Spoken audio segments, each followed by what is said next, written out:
Dali le minute som paruk kalang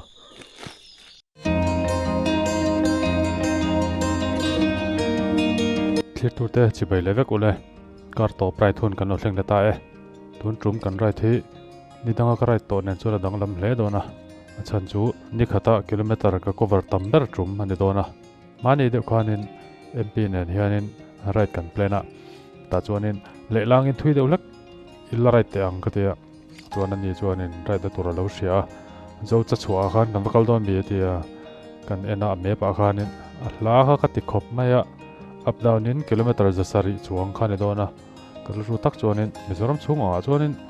kan up down man do ma le tir ru ka nei deulaka mizoram chim top lampang chim chim he chu riak lovin kan up down mani karing vak lawa chuan mani khanin tripura kan right ni khanin kan thiante apla zo chuan hi alo vakala an ron up down thai mai boka santar som pani le chen vela ka ron thleng len tia kilometer ka zasari som thum bor velan covera ni chuanin ati ve thei me don hi a ka tia kong that zia te pokhan soya chuanin ka zuam ve te deulaka chuan tripura kan right zo nu lampang khanin mpn hianin kanan plan chho ve ta a kan thian te an ti thei chuanin kan ti ve thei mai ang ka tia chuan plan kan siam ta a an ni aya tlema right thui deuhlak turin kan plan don an record break tur vel che in kan an ti ta chuan kan phur khop mai a la ve deuhlak boka tun lai khuang ai to in khua that lo chuna ti chi lawang kan tia chuan weather vel te kan ena ro sur tur chuna pe ya ma se an soi mangin kan kal lam thung tur hi ro sur vak lo tur anga kan che ta wang khan an ti ta chuan zinga kan chua ma a ro sur lo chuan kan kalanga ro sur chuan kan cancel don dia kan ti ta karai to na hianin mizoram chhungbi ka chuanin katlan thui ber hi kilometer zali somnga chhobor vel ania thotrum kan rai tur hi kilometer zasari somnga vel ani hemmeya hupur deuh bok si chak tho bok si angin kawma kan rai don zan po hianin ka hel hol nge mani kamu hil mai theilowa zan po kamu tam lo khom maya ka video te minol thia sakla theu turin ka som chewa kong thatak tak ate kan tlana mizoram tlangram moi tak tak te kan hmuwa chuanin barmaram ria hianin arakan army te nen kan ma chan deuh rap rap bok ania chu te chu video ron la chhok zel tur hen om dona indau thia theu don ne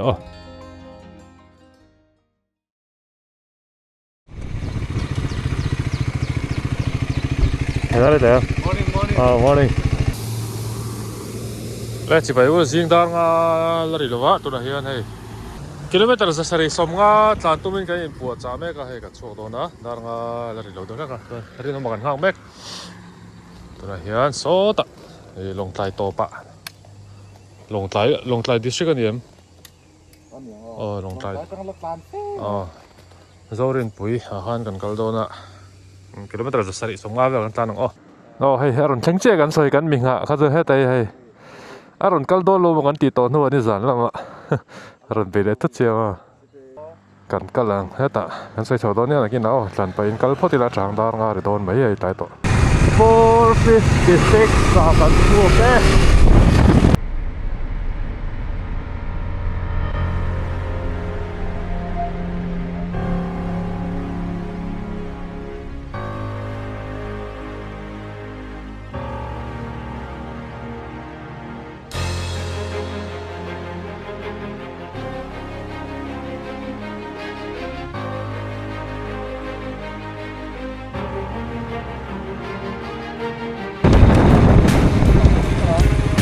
뭐? 누나 어디 난다?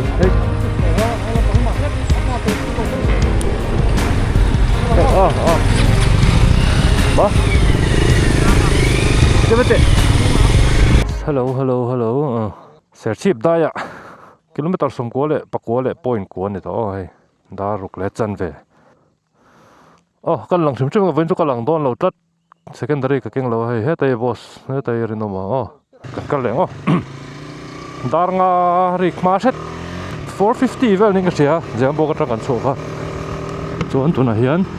640 ni to serchip po kan tlan rei lo khop mai voi kan voi kha chol na ne tun kha minute som ve chu kan cholang voin hianin kan tlan thui do na kilometer zasari le som nga bor vel tlan kan tuma so ta zorin pui Burma le Mizoram in rin lai thami bridge kha vathen kan tuma vin hian hei kan thian ho kan thian Pathum MP a ke le rin oma CB 200X pan hi le KTM Adventure 250 kan kala dona kan tlan kong turi thui khop maya khuwa he nge an do ni ro he su lo tura ngai la kong chan ve pok an tlan lo na sa kong chan ve tlan ma ve la roi na men ti buaya men bum ro chuan kan tlan tlang thar lo ang kan kal la kong turi thui amo up down in kilometer za sari som nga bor vel ni dona thui tham khop maya ho purom ang reo purom po ma se khuwa tha kan tuan chuan pathian zara har sa tu in lovin kan thleng thei tura kan nga ya kan thian pe mani khan kala ap ale zo chuana ani po kha zat ar som pani bor vela in kan thleng le em te so kan chan ve chu tiang vel chu kan hisap sa chi chi ma ge ni po an kilometer tlan zat khum vel tok tur chi in ve ni ka in set up de zara kan ti lo thleng thei tura nga yang up down right da chuan in a thui ve don khop mai video te lo en turin ka som cheu ni kal pho tak ser chim bypass bridge kan thleng do le kong po lo that to ka bypass kong chu chiam to lo sim thak to ne kha resurface na lai ta om cheu bo ka fur tak lai ni kum vel khan a che khop pan te kan tlan pe lo tlan po kho na chuan that to eu hei kan bridge po kan thleng pe le ta mai là cho nên sẽ tiếp không xuống ăn lúa ai cho nên ăn thì chỉ dọc con này cả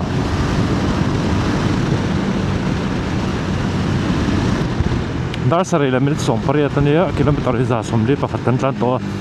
sẽ tiếp cần phải phê to hết ta đồn ha anh đã xem phê rồi vợ đồn xem khá mà là cái này kan new đồn này tiếng sẽ thì các ta phán rồi nên nền khăn cái to đồn rồi xem rồi anh hết ta đón tiền nó bằng cái chỗ có lâu để bài kinh lúc này chỗ cái thang to mà sẽ hết thì làm bằng để mùi phang làm răng hơn cái lắm ó công po đồ mẹ căn tràn po căn tràn sốt và thật chết cái chỗ là kilometer ra đàn về chỗ đó này cái điều nhân căn tràn tắm ngắt đó khắp vậy khoa anh là zero chỉ biếtว่าตัวนั้นหัวครบไม่กงอาชาบอกให้ที่ลำปังเชื่อมมีกงชาเวกันหลานทุยป้อรัวมุมตากงชายเรื่องมั้งที่ไล่แต่มวยเดียเนี่ย7:35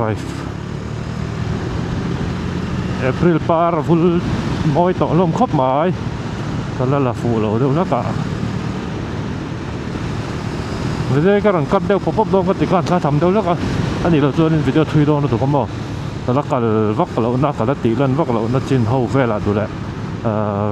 การละติดจิบเจียเดียวแล้วก็การตัวนั้นจีนชัวร์กัดเดียวพบปังน่าเที่ยวกันแล้วลุดเราเดี๋ยวว่าเที่ยวกันลุดตัวน่ะลุดต้นเตี้ยเอาใบพัดสมัครกันทานตัวน่ะใบพัดสีกงไอ้อันโอชาวเวทเขาตัวง่ายละ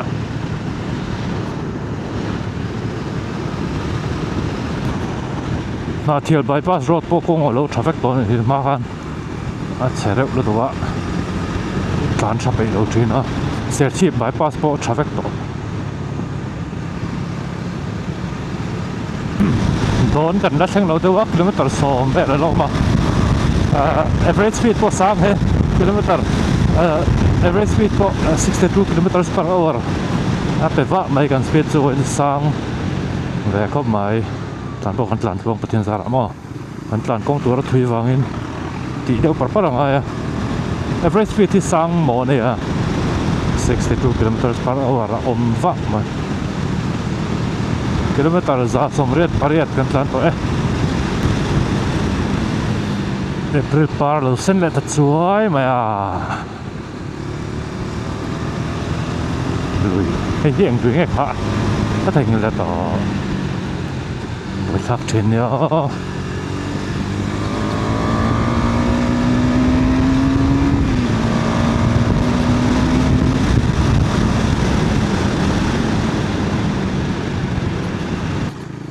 โดนกันเช่งตาดาเรียดเลยมินิสองปารีตันเนีย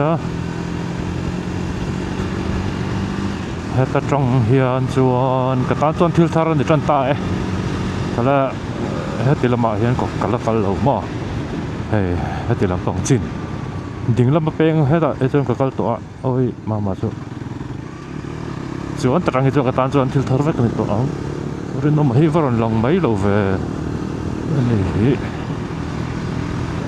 อารมณ์ก็เล่นจุ่มอ่ะกันหลังจากนั้นแล้วก็จะเป็น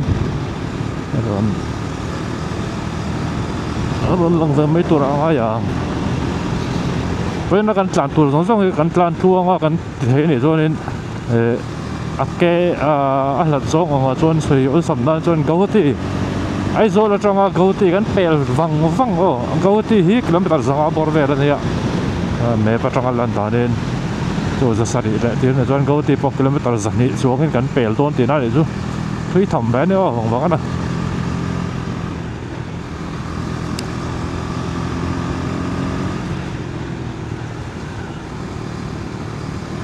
ควรละชาวเวียว่าตัวนั้นจีน่าส่วนเราสามเสด็จรสุตัวรังคานินอันนั้นสวยโลกแต่ว่ามาเสะส่วนนั้นลำปังตัวก็ให้ตาซ้ำในลำปังหม้อก็เลยสิบลำที่เวลท่านี้ก็เสียแล้วว่าใบกระเบียดแต่ลำจู่ชิมลำมันเนี่ยแต่ได้บอกว่าสู้เราใช่ไหมยังอ่ะที่เราพูดจนการช่วยแต่ละช่วยเนี่ยให้เราเห็นเหมือนนั่นแค่กังเตสุกับเราก็ไม่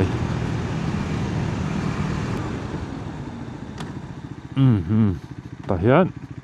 กันโจลโดนกิโลเมตรสันนิเวลากันโจลโดนเนี่ยกันเตสันนิเลยสันนิปลี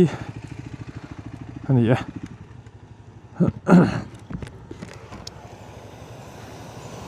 ก็มักแอดหลักเสียเลยที่ไหน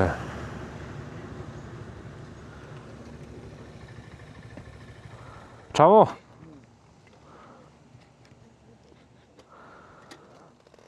Templar XR นี่ไอ้พวก Templar XR ตายร์สู้ไอ้หนังว่ากันเนี่ยมั้งเฮ้ยตายร์ที่อัฐานเนี่ยไอ้ตายร์ที่มั้งบอลเชฟรูปน่ะไม่เล่นหนังที่นี่แล้วกริปปัดชัดแต่ไม่เนี่ยที่เรียกว่า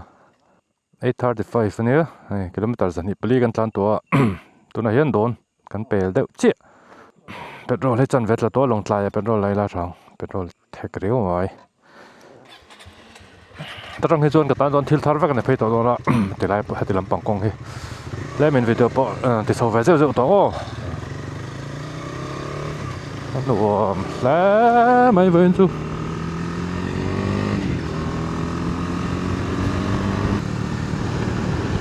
ที่ฟิตกันไปแล้วนักกีฬาเริ่มสร้างกันเองอ่ะบ้าก็จริงอ่ะขันสวมไม้ก็อินไอพูดต่อบอกว่าที่ไล่กวลที่นี่กวลมอยหนุ่มเดี๋ยวไล่ค่ะซิมรู้วันรำจวนให้ตัวเองที่ไล่กวลที่ฉลากเวลาปนเล่นแบบนี้เขาบอกหัวล้ำปังอ่ะหัวล้ำปังของเราทิมตรงไอ้หมดเลยเห็นแล้วทิมเราตัวฉลากตัวไม่กระชังทิมดูล็อกกันตรงกันโตละกันโซละดินเลยฮะไอ้จะสนมตัวเล็กกว่าตัวน้ำมันกันเส้นกลายว่าโดนเมียลงไหมดาวส่งปนิว่าต้องกันเส้นเพลย์ไม่เอากันที่ให้แล้วตัวว่าเรากิโลเมตรสายเลยเต็มเป็นปากผมตัวตรงเลยวะกิโลเมตรสายนี่กันล้าน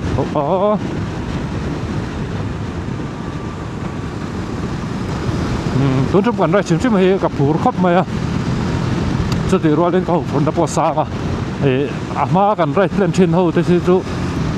แล้วตุกชินเราพวกนั้นกิโลเมตรสายลีเท่าเวลแต่จู่กันที่แบบไม่ไทยเสียละหัวพวกเราเห็นมั้งบ้ากันที่ไทยเราไม่ยังตีรู้ที่กับผู้พวกไหนเรานี่มาได้เว้นกันไรเล่นให้จู่ทุยพวกส่วนกันกิโลเมตรสายจู่เนี่ยสมัยพอแบบโดนกันตุกินสิกันชัวร์โดนเส้นโตพันรู้ว่ากันติดถึงเงี้ยยังมั้งติดรู้เขากันแล้วในพวกไทยเราฉันจู่เองมั้งพวกไทยและแข่งไทยกันเนี่ยโคตรปวดชุดไทยตาข้าวหันรู้ว่าเล่นบีเขาซาเดอร์ถึงใช่ไหมMP พวกเราเป็นก็สวยหมุนกันมาเส้นมาตัวนี้รู้ก่อนฟีตะกินกันติดถึงเงี้ยยังติดสวยฮาร์มังก็ติดเวทเท่าอันนี้พอผ่านเนี่ยลงไลฟ์กันเส้นพอดตัวนี้ lồng tlai vel chen ma ro sur chu in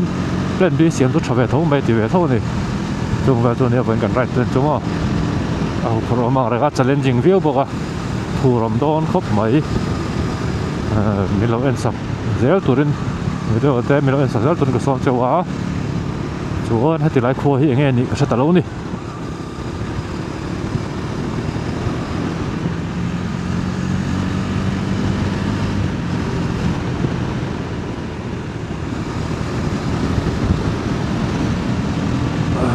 so ti lampang Burma border vela han petrol te eng ting an lo la stock na mem petrol te lo la thon lut na sa em ti vel bokan en thayang chu tui pang lung lei kilometer somne pa ni nung chia hi an rin oma ati ra jong ka sil thawa ma se ni nalama boi ve de la ka wang hian ron kal thei do nam ti ka chiang lok thei lo mo chuan ni zan dar som chho vel ning ka jang ron biak kha để cái xem rồi về chia rồi là cũng chuẩn kinh nghiệm làm gì mà đi làm bể petrol bốc là đâu có là chập đôn chỗ làm gì này cái làm rồi làm duy thể lâu ạ nó không pháp máy anh đi bù lỏng hi nổ mà anh đi bù lại tay nổ mà rồi mà này chỉ bù cần cái bốc hàng cái về tủ ra cần riêng là mà sẽ chụp chiếu đều cả nên làm thầy đầu ta là chỉ là vàng thôi chụp bỏ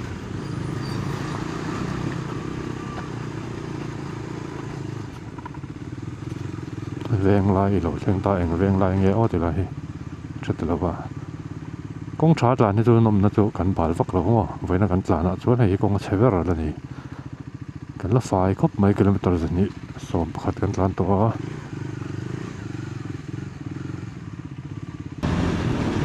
a lung pui zol khua lung pui zol ten yang ka soi so lem cái sạc pang ai na khua tak tu sạc pang ni vak do ni ya beli parpok moi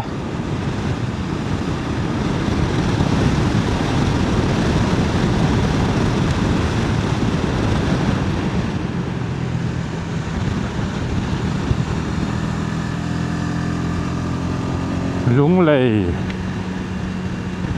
trôi bụi lồng tlai tùy pang cái mình giặc lo này lung lei kilometer som pasari chi om ta lung lei khua tak hi kan lu ton lo eta sira chuan kan lan sang dei do na kong thar a hianin vaipa som ta zela khua kholut loin he hian kong hun tam taka sei fango kho chung san hi hun apai du khopa sa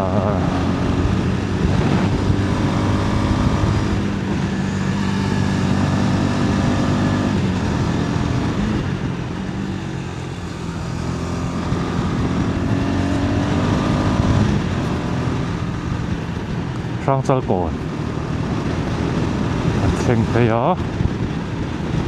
camera hi ai onen sia ha velam lung lei chu o heta tanga kal chau hi lung lei chu ni ta ni ka kal lo na lir ni ta lung lei pia lam pang phei chu bai khian kala kal chin ei lo sim sia ha lung lei pia lam pang sim voi khat che kala sia ha voi khat kal to a rei da tuk to zo po sang ni le eng tik ni o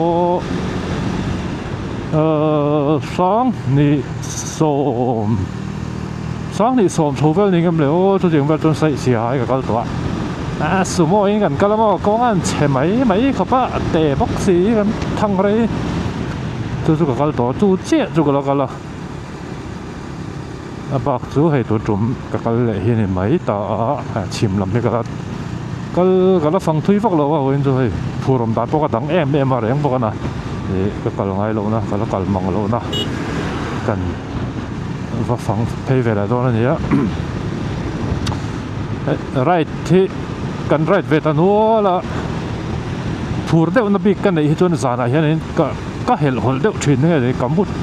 mut mai ka har sa thin mo ni zan de khan ka meng ra ka mu tlem khom mai zan da ka thum vel ka mu nge mo ti ve ni da ka thum vel chu ka mu ve mai thei chung vel chu ni cái hình xem rồi có một mang cắt thịt vậy cả mua cả meng tất là mua hiểu thấy toán lâu thì hết cái toán mà xe cả lâu mua hiểu ta riêng à bộ alarm thì bộ cả hàng khẩn đấy mà tiếng về cho cái này hết hồi về đâu lắc chuyện lắm mà ai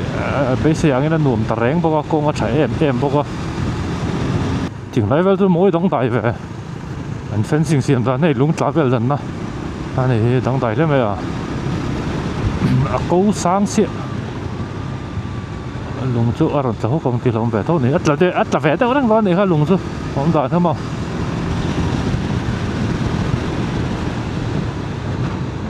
mỗi xin là trang trí thì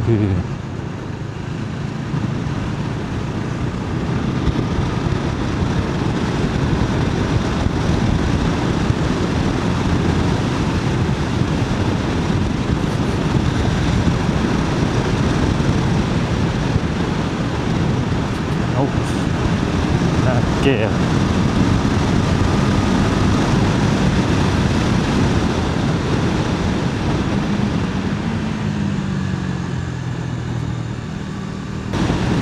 công作完chạy em về 3 km ra đấy ra chia mình lẩu lồng trái hết là tọt lẩu km ra bom tọt lẩu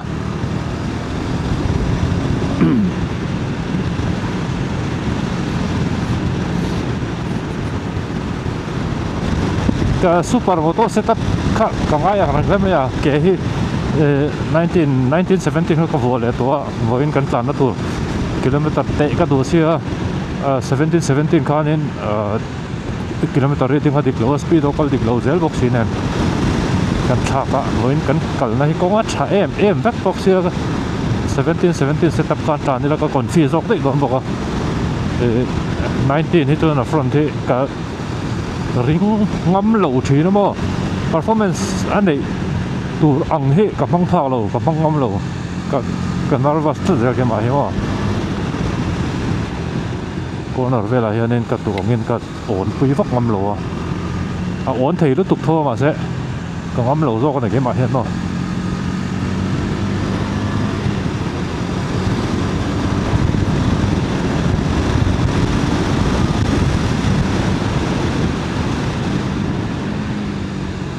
MP hi ma chan MP hi chan thai kho mai CP200X ne ka bike po hianin level 220 ve fe ha ya china kong thachin vela han kan vale pel de photo ma no ka te ma se in chai phur tok phiom ve mo tiang kan tlan na tur kong thui ai to in chai phur ko chi vak lo wa phim khurang ai thui thamang ai chon phim khurang ai to ka speed mà đi ngầm tộc một safe zone này hay nên đại hay ngay về cái thời xuân zaman MP thì chú ê đã má nè trên này racetrack về là cái bao lâu chán về rắc rắc tộc mà phan đi về à trên này check out cái bao lâu chán rắc rắc tộc phan đi rai là chả được tụt mày mà Yamaha Ride Tech Challenge về là cái bao han trophy lâu rồi chơi về rắc rắc tộc ha anh ta mà lán đúng chân lán thấy có mày khu lắm mà hiện chưa đây này tao có vàng hiện speed riding hiện chỉ lúc tục tọt lâu đâu lắc giọt à chúng ta cho này theo nẻo lâu viết này à chân phản đi khan sẽ chân giống bao riding jeans chả được mấy miếng bè MotoGP jeans sản xuất cái MP hơn cái lỗ khóc mấy cái hạt tóc chia lên hơn là mà nó chôn chụt bay là tủ nhiều cái bèn che tới miếng bè cái lỗ khóc mấy video cái trang làm cho cái sấy tới cho MP ở trên đáp bát welcome to wow Thái rồi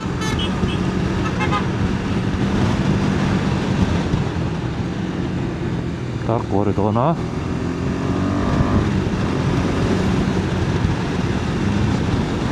rất là trăm rồi vậy Thái rồi còn lắm số đấy chỉ lắm bằng thế cái là chuyện nó tụt lỗ vào cái nó em không làm sửa cái này cho mình lỗ correct tao là mình lỗ ai tâm là Thái rồi thế này cũng phát hành luôn về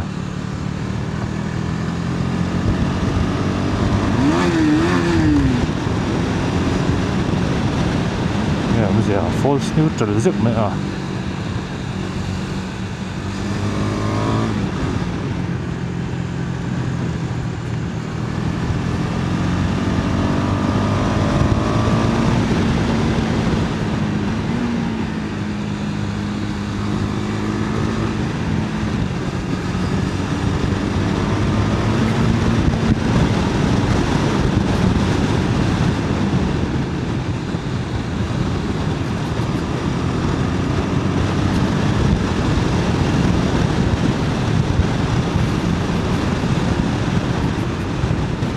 Mizoram me pa khan lo en ta ula kan kal voina kan kal na tur he ta among zoom lai tak ni lo southernmost point ni lo zok a khan he ta e vela ma khan zorin puiti kha en ola zoom ta fakula ka bridgevel ta pom khamo khatilai a hang kal dona kan thleng thei turangai la parma ne na kan in na ni ta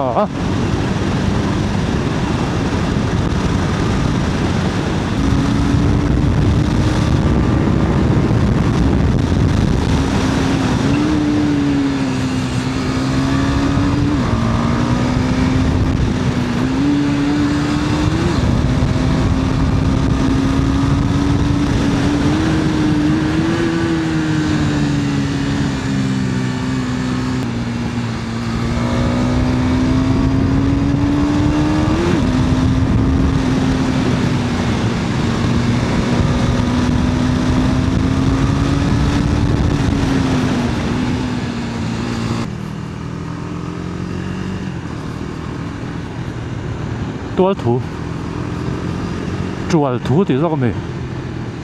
chual thu thì do cái chual thu thì nó cái à mình cái xe lâu thay và mình thấy không chual thu thì nó cái cái lắm xuống này cho mình lòng ai tâm tử ta của thì có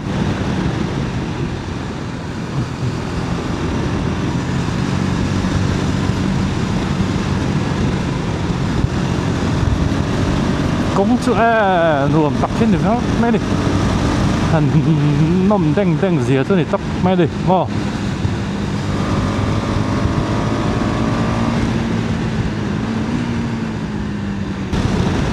tụi nó hiện trôi quỳ nốt chu cần lụt đốn bét à là tiền là ăn uống tiền là tiền mấy tuần này con thế mò à thì dây petrolเลยตุ่มทุ่มเชี่ยกันในตัวลงใจอะหลังเองไงตอนฟูลปั๊บเป็นกระทุนน้ำมันกระโฉมมากันpetrolจุบังแฮมโดนครับหมายpetrolมันอะไรว่าเทียงกระทุนตาอัพดาวน์นี่กันกลางกันตุ่มมองกันหน่อมชวนแจ้งสังที่สังก็มันโชว์เวลที่ก็มันก็ได้ก็เฮร์นัดเดียวไปจนเฮร์มอไปเขียนตัวนี้ก็ไงตัวทำไมไม่เอาหูติดตอนที่ชวนเอาหูมันก็โอ้ก็จะสปอนเซอร์ในช่วงเสียดอกมันดิซุ้มเซ็งอินมั่วเป็นรถมันรู้ว่าปงไอตัวรถตู้สังที่สังอาเวลนี่ชวนไอ้มันเน่มั่วกันเปิดสมันค่ะตั้มสังทุ่มโชว์เวลอันนี้เจ้าเดียร์ตาไอ้ฮันกันวารายตากิโลเมตรจะสี่สมว่าบอลเวลตันค่ะอาหารสักตอนไปจนอาหารสักโดนนั่นเสียอาหารตอนพอหูโดนมาไงซุ่มให้กินมั่งเสียงสั่งทุ่มบอลแบบจู่ไงตัวละเป็นเสียงได้โดนตาวิดีโอจังนี้แล้วรู้แต่ไม่โดนเราเป็นติดไม่เทงมาเสะยูทูบงงวิดีโอจังให้จนอัดเต็มแล้วตุกไปมาเนี่ยครับจนมั่งคอนเทนต์ให้เป็นวิดีโอไปจนนั้นทำมาถกโชคเราบ้างจนนั้นไปจนวิวชารุปุยเสียเองทำมารู้ตอนแล้วแต่อัดซอยแบบหลังซองจวนนี่ติดใต้หลังกับซอยแบบตัดจักรกันติดชิ้นหนังคำว่า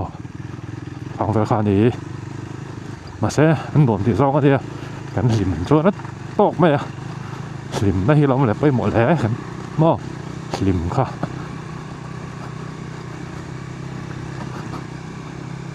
ช่วยปุ๋ยนอดอ้วนเวลาทุ่งอะไรมันแข็งโดนนะ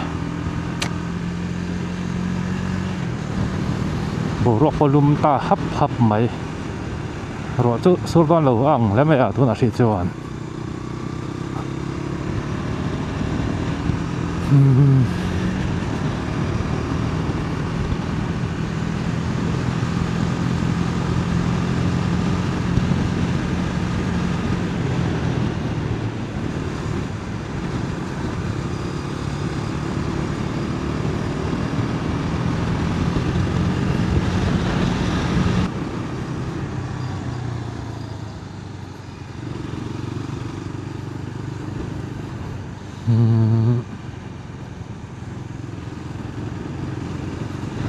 cáiอย่างcó ngay này lại đó là trôi quỷ thì phát này lần gì trôi quỷ sau thế này à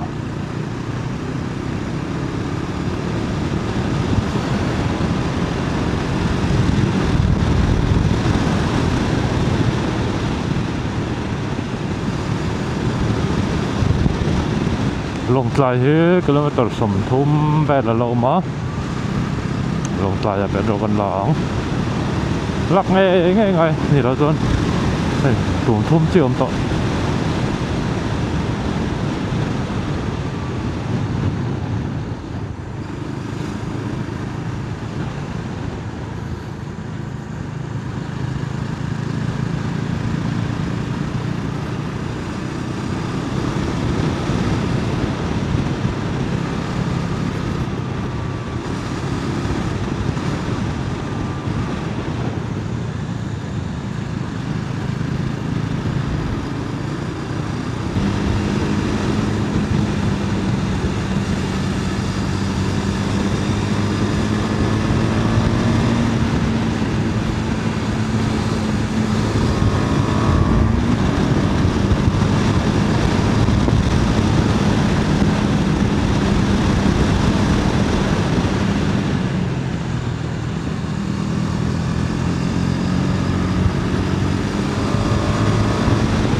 kilometer zan hi sam sari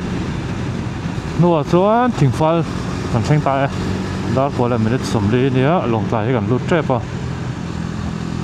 ru ram chan trep tat mai voin chu long tlai a hian petrol kan langa chuan nakin dawa chuan choi hi rot mai la thang tuk thuan ma tiffin kan pa ya wen chu ka ru tram de to zinga khan cho le wai ka ya wai chumกันชัวร์ลงมาดูนักบังไหนมั้งชวนจกเล็ดกับไปพวกก็จกเล็ดตะไคร้ตัวพวกก็จอมเชียดแล้วตกมาอินเอลาทางลงไหลเฮ้ก็แล้วมันตัดสอบปรุกันเอง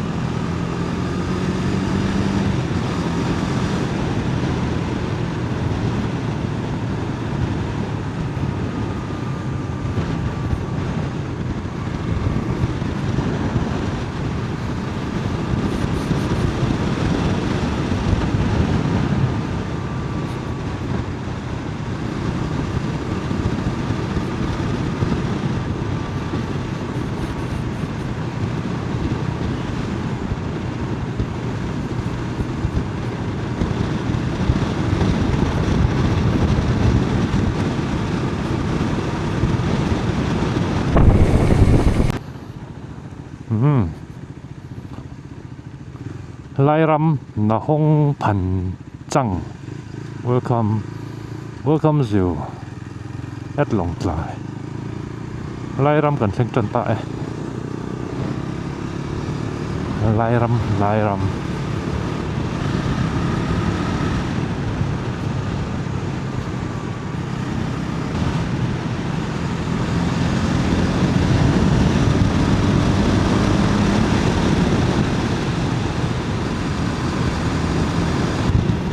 停架，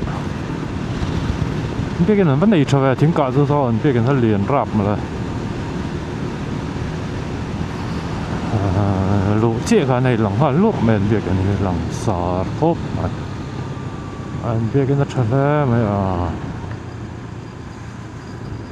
你人别个那个的，รถเตส别个那样。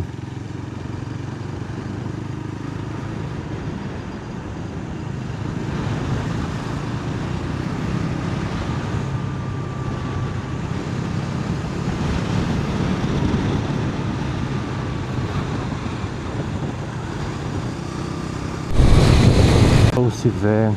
ติดตา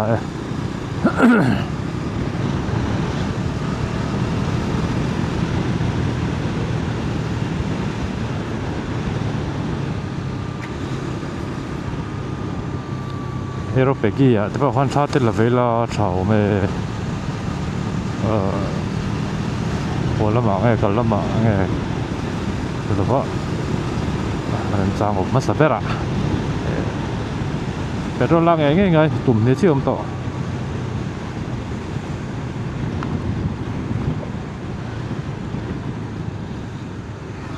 helmet te siam that lok ka do ka beng ana bok chon ka la tram to bok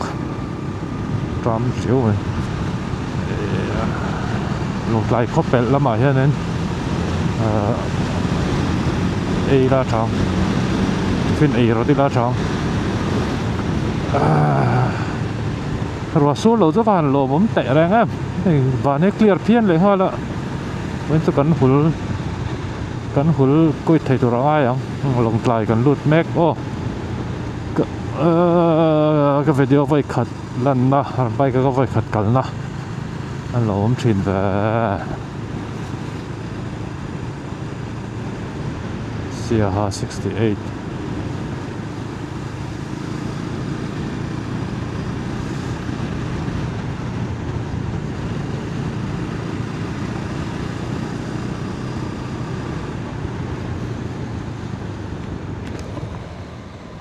ta hiện mà lắm kilometer giật nhị sông rết Pathum Dar Som lồng lạiกันluta hayเป็นโรคกันทุนะส่วนสังขันซามันไล่กระทุนทำไมเลตัดสมปะขัดรักกับมั่งตอนนี้จะลงใจแทนนั้นเนาะให้เราจังอินกิโลเมตรจะให้สำเร็จปฐุมมันเนี่ยส่วนสังขันซามันขันที่ขันไอ้เราเช่งกันได้เอาเห็นได้ระวังแล้วได้จงระวังจนนี่เริ่มมาไปกับจักแล้วเลยคือจนนี่เป็นโรลที่แหดล้างปุยกันล้างจักล้างปุยพวกเขา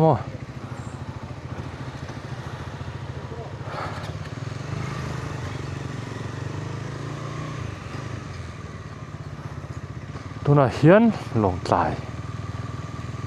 กันรู้ไหมลงใจชุมสันแล้วเลย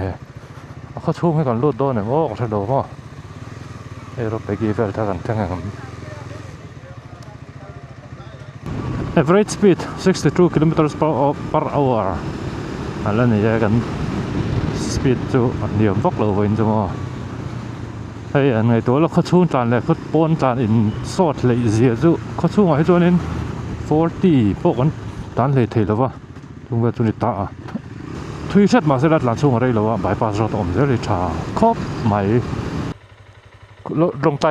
จจู่เขาชุ่มให้ตาตรอ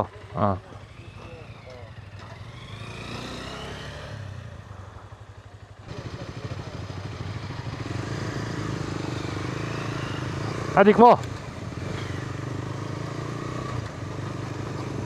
tùy bang 82 kilometers này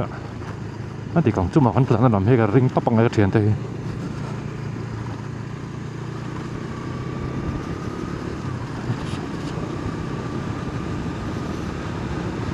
lồng lại cái xung đột là cái sàn đây này cả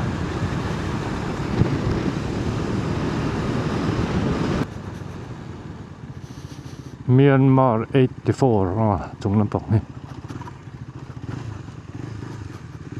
cái đó tao sống rất Bali cái nó tàn đón này Myanmar lắm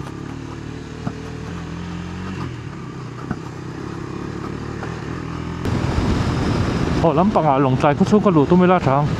anh bị trong cái chuyện thế hiện cái đó cái video là lồng này nè bác muốn mà đi cái đó có lẩu chúng mình lồng trái mà có tổ em kata mana sih kan kalau kan tandu tempo kalau dah tiang tu kan dia kalau tiang tu lawa tu angin lakal lawa angin kan dia kima siat tanah tu tu angin oh lampak ah Zorin pui 82 lo berwe tele mai tu lam tu tak lampak he lan chi ngem pil tu yang tu lawang reng mong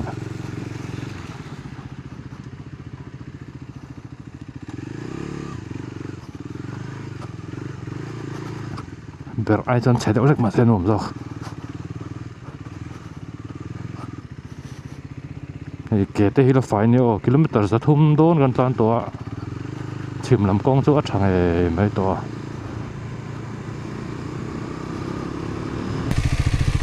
lốm lệ tổ nó bật lậu thấy đó lỗ để bật lỗ cái tổ view này cái con hay cái tổ vóc lỗ xin bật vóc lỗ xin cái tổ tệ ráng nè cái vóc ui cái bạch chưa bật vạch đó để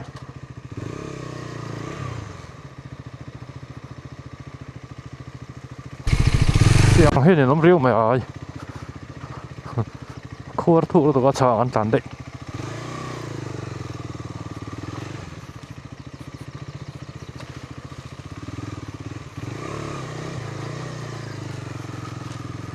phải đâu có thành tụm tệ ráng nè có lẹt chỗ lăng ở tại hiện hay cái này tiếng bục với ai hiện đấy chỗ lăng rồi trao tọ giờ thùng bạc hạt mà 299.4 ai nặng sầu đấy mày à cần quăng viếng mày à phải nhân ra là ngon đấy mày nó khắp mày in chỉ bay thắt bắt à nó khắp mày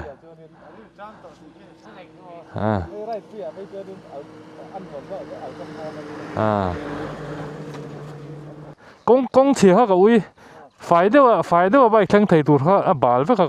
khắp mày hay hey lòng tay lắm subscribe sen lo om tlat mày hay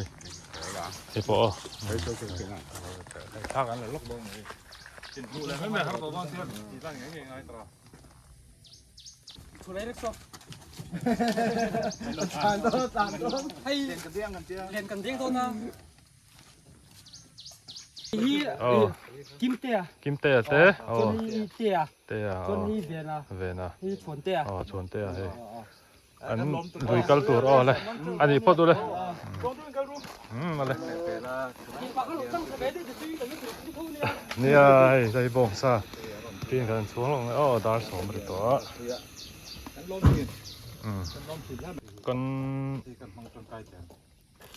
cần bông trên chuồn sâu ta còn này cái cái này tôi dùng cái cho tóc cả bài thật trên tròn không về lẽ cần câu lệ tụi tôi này cần lằng về đấy lúc này secondary camera cái này box gì đâu hay thì phiên cái này giàu chết chuan cần câu này tụi hi km som sari bor về là nhớ đã có khát lệ chân về anh nó bé tụi nó hiện 11 này 12:30 cái chúng cần xem tụi nó ngay ngó cái chuyện tới bản hiện intercom anh mang anh connect cái device intercom support lo wa cần đây là rất chân thì anh chỉ thấy phong mày ngày tụ về ngay thì tiếng không tiếng par thì mỗi lúc rau lắp mấy hay anh nghe anh par nghe anh chính nghe này cái sao đâu mỗi rau tục số tao đang phải chở anh nuông tụ về công sự bố cái tài tổ này hoa đó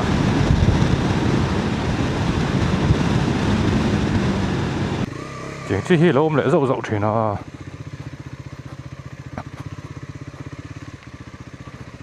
thì khóc mày cái vẫn nói về cái nó rất tục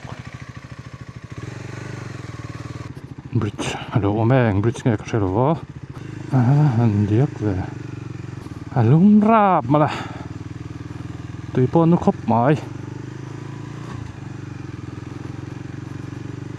là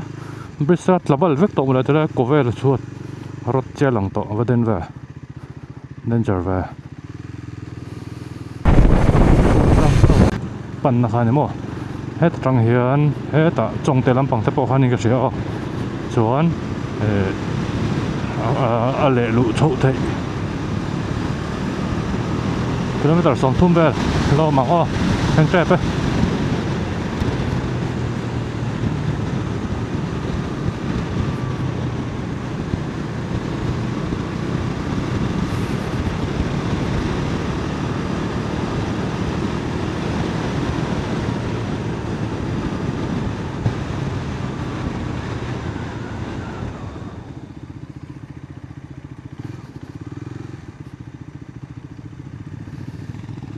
thì làm chữ bắt nó thuần râm trần ta về nó té anh thế nó mày về con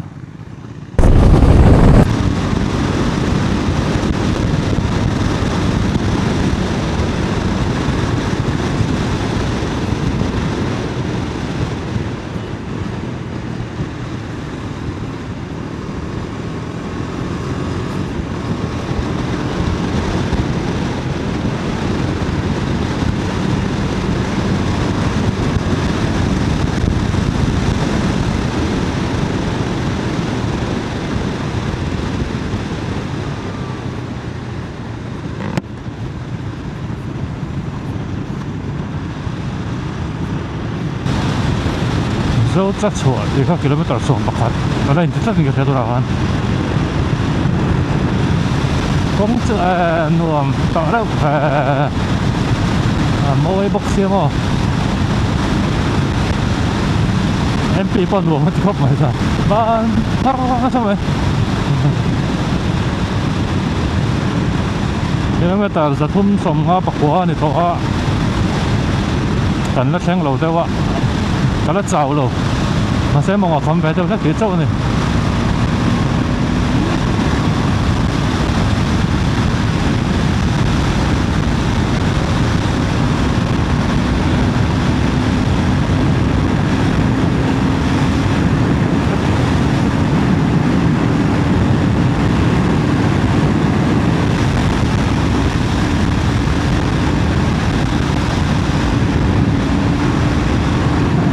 công tu bất thật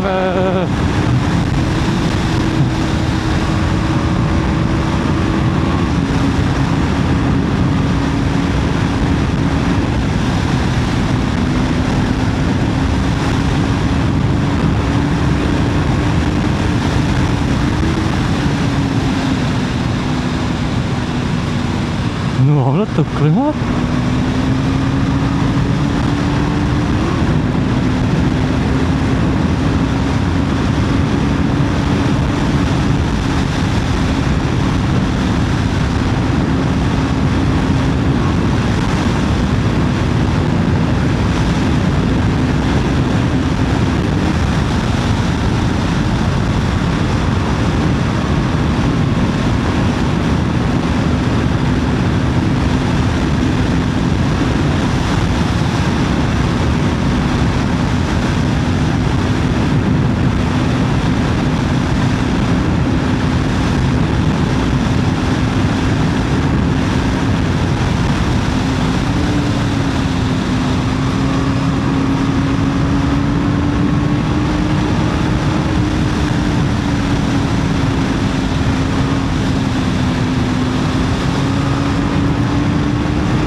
ได้พอให้บูทพอหลังพูดเจ้ามาหลานชงกลัวแว่แล้วนี่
thấy hình khuôn rồi ô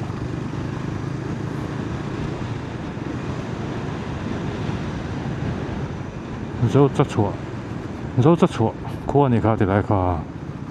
cho anh sang đây hết cố dấu đến tuổi cho người ta cái cột trồng tập bom cho này hay cái này tập bom cột trồng ẩm trộn này đó nè dấu chắc chua village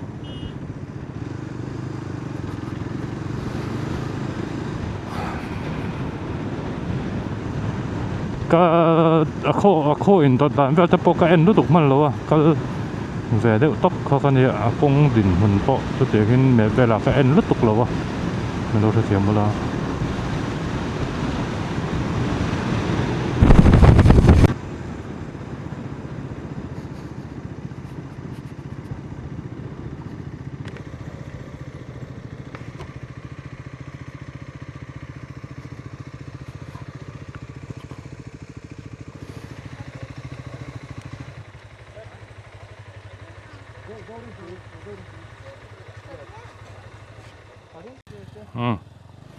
แต่ถ้าใน ID เต็นจะก็อันกิม registration นั้นเตียกันรูดไทยbike number phone number ID number เต็นลาโมกันเซ็งเจ็บตัวกันกันหลัง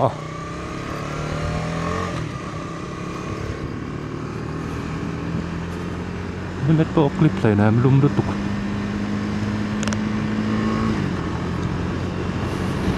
border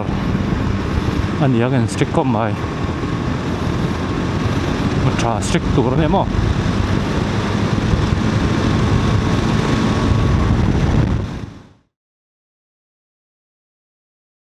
no camera ติดตัดไหมเล่นกันบุยเล็กๆอารักันอาร์มี่อันเดียก็จังไม่ขันพัลบอกเราเนี่ยค่ะไอ้ใส่ชกไทยซ้อมไหมเอ็งพัลเราชิม